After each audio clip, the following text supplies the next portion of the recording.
Hi friend, good evening. কেমন আছো সবাই? আশা করি সবাই সুস্থ আছো, ভালো আছো। আমরা কিন্তু একদমই ভালো নেই। আমার গলার ভয়েস শুনেই বুঝতে পারছো আমিও ভীষণ অসুস্থ, আমার ছেলেও প্রচণ্ড পরিমাণে অসুস্থ।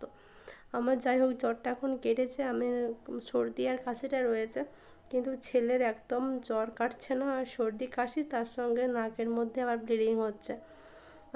তো কালকে ডক্টরের কাছে গিয়েছিলাম, তো ডক্টর মেডিসিন দিয়েছে। আর দেখো, আর কোনো কাশির সিরাপ দিচ্ছে না ডক্টর। ডক্টর এখন দিয়েছে নিমুলাইজেশন করতে। এই হচ্ছে মেডিসিন, এই নাকের ড্রপ ব্লিডিংয়ের জন্য। আর এইদিকে দেখো নিমুলাইজেশন মেশিন, নিমুলাইজ করার জন্য ডক্টর সাজেস্ট করেছে। আর আগের তো মেডিসিন দেখো, কত মেডিসিন নিয়ে আসি, এই মেডিসিনগুলো কিছু কাজ করেনি। এমনকি এই অ্যান্টিবায়োটিকটা মানে সর্দির জন্য খুব ভালো কাজ করে, কিন্তু এটাও কাজ করেনি আমার শরীরে। তো যাই হোক, এখন নিউমোলাইজেশন দেবো ছেলেকে।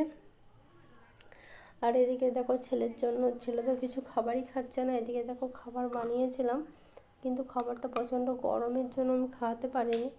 তো এই জন্য এখন খাওয়াবো। ছেলে তো ঘুমিয়ে ঘুমিয়ে গেছে। তো বন্ধুরা দেখো, আমি ছেলেকে ঘুম থেকে তুলে নিয়েছি, আর তুলে খাবারটাও খাইয়ে নিয়েছি, কারণ খাবারটা ঠান্ডা হয়ে গেছিলো। আর নিমুলাইজেশন তো 10-12 মিনিট ধরে নেবে। আবার নিমুলাইজেশন নেওয়ার পর প্রায় 10-20-25 মিনিট কিছু খাবার খাওয়ানো যায় না। তো সেই জন্য আমি আগে খাবারটাই খাইয়ে নিলাম, নাহলে মানে ঘুম থেকে উঠেছে তো মানে অনেকটা সময় চলে গেলে আধা ঘন্টার মতো সময় লাগবে। তো আধা ঘন্টার মতো সময় লাগলে ওর আবার খিদে পেয়ে যাবে, তো সেই জন্য আমি খাবারটা খাইয়ে নিয়েছি। আর মেডিসিন দিয়ে আমি মাস্কটা রেডি করে রেখেছিলাম। আর সেই জন্য আমি নিচে বসে ওকে নিমুলাইজেশন করি, কিন্তু এখন ঘুম থেকে উঠেছে তো নিচে বসতেই চাইছিল না। তো সেই জন্য দেখো বিছানাতেই মাস্কটাকে টেনে নিয়ে এলাম, যে বিছানায় বসে বসে দিলে ও নেবে। আর এমনিতেই একইভাবে নিতে পারে না, কারণ একইভাবে নিলে কষ্ট হয়, বড়োদেরই কষ্ট হয়। জানি একইভাবে একটা মুখের মধ্যে মাস্ককে পুরো একদম টাইট করে রাখা হয়েছে, এবারে শ্বাস প্রশ্বাস নিতে সত্যি অনেক সময় কষ্ট হয়। আর নিউমোলাইজেশন তো মানে বড়রাই নিতে চায় না, তারপরে আবার ছোটো বাচ্চা। তো যাই হোক, এতটাই সর্দি ওর বেড়ে গেছে যে নিউমোলাইজেশন করা ছাড়া আর কোনো উপায় নেই। আমি ভেবেছিলাম যে বিভিন্ন রকম কাশির সিরাপ দিলে হয়তো কফটা গলে যাবে বা কাশিটা কমে যাবে, কিন্তু দেখছি কোনোভাবেই ওর কাশিটা কমছে না। তো সেই জন্য ডক্টর বললো যে যদি নিউমোলাইজেশন দেওয়া হয় তাহলে কিন্তু খুব তাড়াতাড়ি ওর এই কফটা কিন্তু তরল হয়ে বেরিয়ে যাবে। তো আমি ভাবলাম যে যেটা ওর জন্য ভালো হবে তো সেটাই করা উচিত। আর সর্দিটার জন্য কি বলতো, একদমই খাবার খেতে পারছে না, আর যা খাবার খাচ্ছে কাশি চলে আসলে কিন্তু বমি করে খাবারটা বের করে দিচ্ছে।